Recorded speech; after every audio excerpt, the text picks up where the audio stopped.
So how do you constantly manage the stress of such a high performing? Yeah.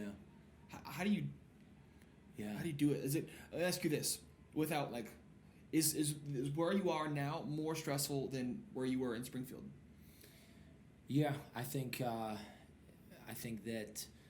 just the pace in and of itself of the city adds to that, and the nature of our church is very fast.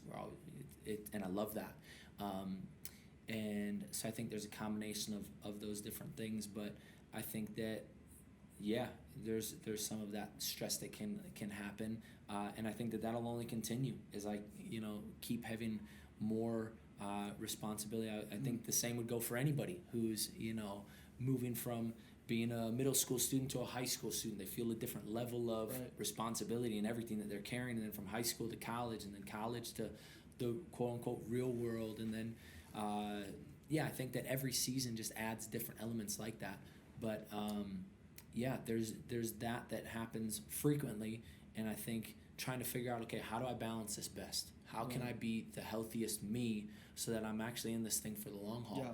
And I'm on that journey right now, If trying you to were- figure that out. If you were to give a couple of just nuggets that Yeah. you would say, like, what are the best ways that you handle stress? Yeah, I think I gotta stay active. I love sports, and I love working out. And if I have that, it kind of like helps me to think clearly. It helps me to process things better. If I don't have much of that throughout the course of a week, that kind of stuff, then I can feel that. Right. I think family time's huge for me. I love my family, and that refreshes me. At the same time, with 2 kids under 3 years old, that's chaotic, but I love it. I wouldn't trade it for anything. But I think just making sure that I'm